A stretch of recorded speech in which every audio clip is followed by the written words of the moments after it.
let the book take me where it wants to take me. And I have a kind of loose plan of where it's going, but I love surprising myself as I'm writing, because if I can surprise myself, I can surprise my readers.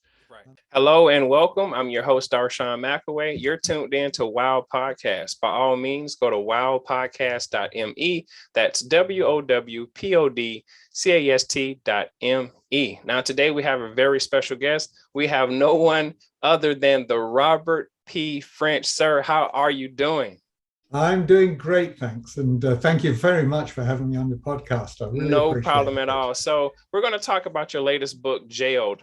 And one of the questions that's on the floor is, how do you get an innocent kid out of jail when all the evidence is against him? That's overwhelming. Mm-hmm. Well, you have to have a great detective to do it, of course. Right. But obviously, one of the things that inspired this book is the Innocence Project, that gets so many people out of jail based on DNA evidence. I thought it would be interesting to try and get somebody out of jail when the DNA evidence is against them. So I really stack in the book, it's stacked against the kid who is in jail. The police have seemingly solid DNA evidence, but Cal Rogan, who is the protagonist of my 7 books, he manages to get the kid out of jail, or does he? I'll leave that for the reader to find out. So this is a thriller suspense, book. Is this drawn from what's happening in today's time? Yeah. One of the themes throughout the books is that the protagonist, Cal Rogan, is a former drug-addicted ex-cop. And one of the themes that goes through the book, I hope not in a preachy manner, is the question of, should all drugs be legalized? I think you know that in Canada, all drugs are legalized. Not all drugs are legalized, but cannabis is. Right. But it's fine to legalize cannabis. It's not really a problem. The problem drugs are, heroin and cocaine and all the runoff drugs from those. But why do we have them illegal? That's the question. I was all for drugs being illegal till I started the research for my first book.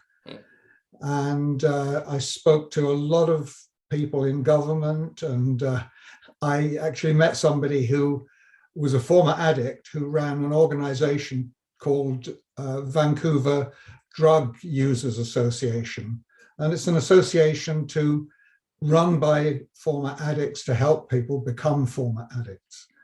And he taught me a lot about addiction and how we demonize people with addiction, which we say they're all losers. And one addict I met was the best read person I've ever met. And if his addiction could have been handled legally, he's dead now and he would still be alive. Wow. There's a big case for legalizing all drugs. You have to be careful with some drugs, like crystal meth. That is such a dangerous drug that you could never actually legalize it. Right. But the only people who are benefiting from drugs being illegal are the drug cartels, and in some ways, some police forces are, because they're getting these huge budgets to interdict drug use and drug dealing, which they wouldn't get if the drugs were legal. Now, you mentioned your first book. I want to take you back down memory lane. When did you first get started writing, and what was that like, that experience like for you? Well, the first 7 years were tough. I started writing in 2003. I started a book and I got to about 40,000 words, and I kind of ran out of steam. So I thought, well, I'll try another book. So I tried another book and I ran out of steam on that. And finally, I completed a whole novel. It was kind of a business thriller about a young entrepreneur who gets scammed by a venture capital company, and he takes revenge on the scammers. And I actually completed it, and I completed it around 2008, I think, and this was at a time when the publishing industry wouldn't take submissions by email. You had to mail in your submission. I sent in 100 submissions to agents and publishers throughout North America. And not all of them responded, but 70 of them gave me rejections. Yeah. So I was lucky enough then to actually discover a writers' conference here in Vancouver, actually in Surrey, which is a suburb. And I went to that writers' conference, and I got to learn that I thought I was going to the conference to learn how to write a letter to agents, right? Because right. Heavens knows the book couldn't be bad. Well, the first couple of classes I took on the craft of writing convinced me that I didn't know what I was doing. Yeah. And luckily, I ran into an editor there who mentored me through my first two books, a wonderful editor named Lisa Rector-Maas from New York. She mentored me through my first two books, and she's the one who made me a writer. Yeah, that's amazing that you say that. On this particular podcast, we have so many people who are trying to hear from undiscovered authors, New York Times bestselling authors, and they're trying to learn how to do the craft. When you mentioned the editor, I had the same situation happen to me. I thought I was writing some of the best books, but then when I got with an editor, she pointed out some things, and she was, telling me how to be more story compelling, basically. Mm-hmm. And I figured it out. And I said, you know what? I want to create a podcast where I can talk to other people to find out, such as yourself, like, what did you do? How did you hone in on a craft? How long did it take you? Because some of us think that when you write a book, it's going to take off in that first year. Some books never take off at all, Mm-hmm. So from listening to your shared experience, we went down that same road. So what are some key things that you've noticed in your writing over the years? Well, in my early books, I spent too much time explaining things and not enough time on tension.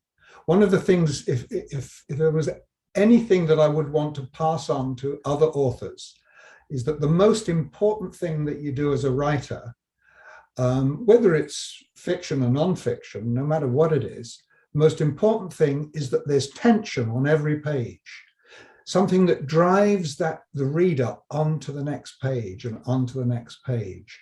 And the tension can be anything. Something unexpected happens. You're expecting somebody to turn up at your front door, and you open the door and it's somebody different.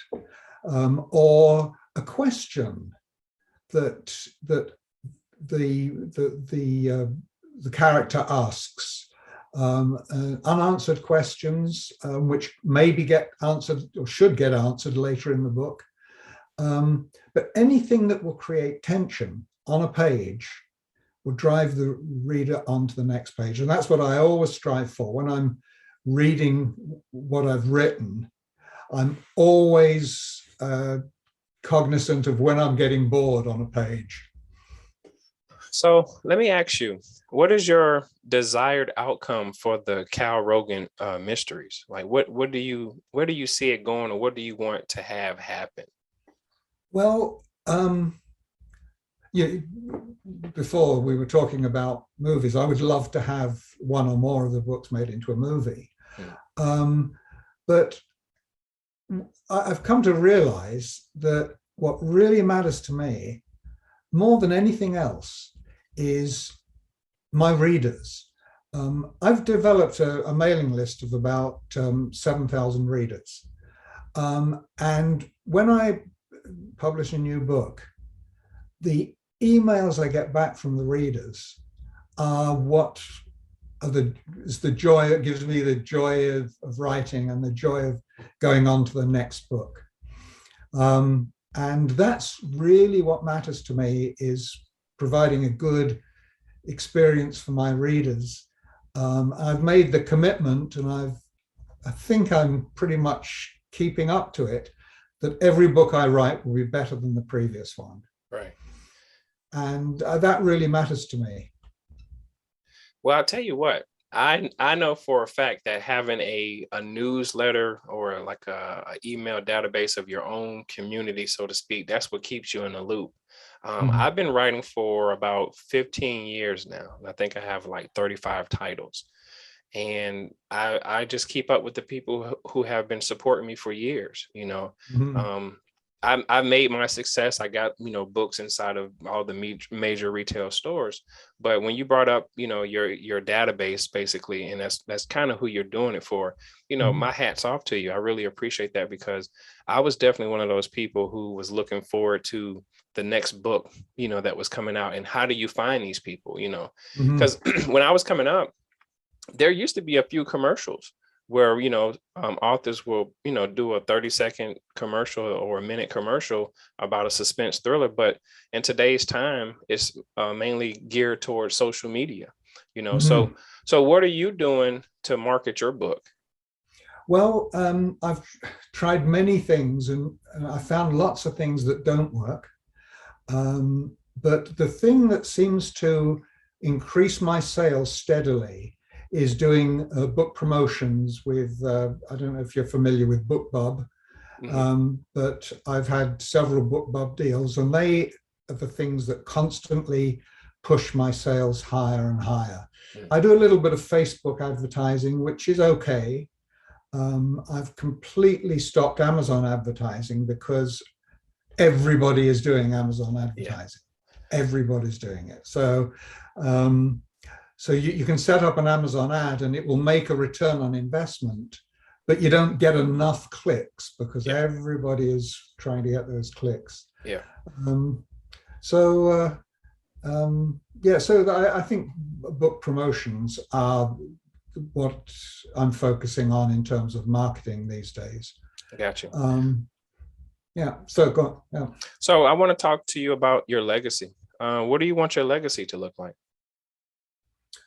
Um, somebody asked me, as you can see, I'm older than the average writer. Somebody asked me, well, when are you going to stop writing? And I said to them, I made a paraphrase of a Charlton Heston remark. I'll stop writing when they pry my computer out of my cold, dead hands. I love it. I love it. I love it. So my legacy is I would like people to say, he was writing on the day before he died. Oh, I appreciate that. What are people's what do people say about your first impression? Like, have you ever heard what someone said about you on a first impression or last impression? About me or about my books? About you. About you. About me? Yeah. He's got an English accent and an English sense of humor. I hear you. I hear you. Yeah, I'm now a Canadian in every way, Oh except gosh. for my accent and sense of humor. Oh gosh, I hear you. So, you mentioned movies. Which company or which network do you think that you would want to, if you had the opportunity to pitch your book to, and which book would it be? Um, I would be greedy. I would want to pitch the series. As I don't know if you've watched the Bosch series on Amazon Prime. Yes, I have. That for me is one of the best detective series. Mm-hmm. I'm a huge fan of Michael Connelly. I mean, he is a wonderful writer, and so I would like to pitch my series to Amazon Prime. The whole series. Do you have a literary agent? I do not. Okay. I do not. Okay.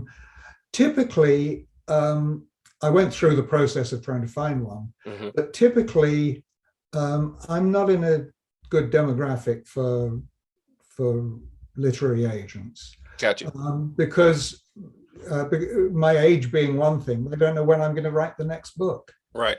Right. Plus, I'm convinced that I make more money on as an independent author selling on Amazon than I would if I had an agent and a publisher.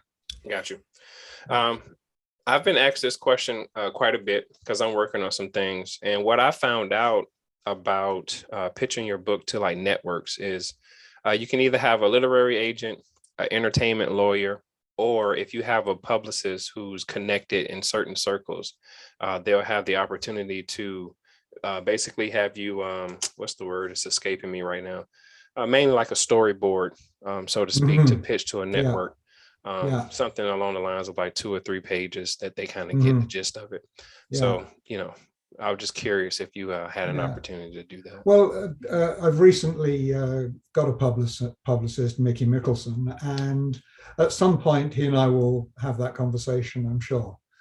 Yeah. Oh, that's always good. You get those sales rocking and rolling. So let's tell everybody where they could go to find your books, and if you're doing any social media, and take your time and let everybody know what you got going on. Sure. Well, the best way to get to me is through my website, which is robertpfrench.com. All my books are there, and links where you can buy them paperback and Kindle, and also in large print paperback. I've quite a few of my readers are getting on in years and appreciate large print. I dropped Twitter. I found Twitter was a bit of a toxic environment. So I'm just on Facebook, and I'm Robert P. French, author, on Facebook.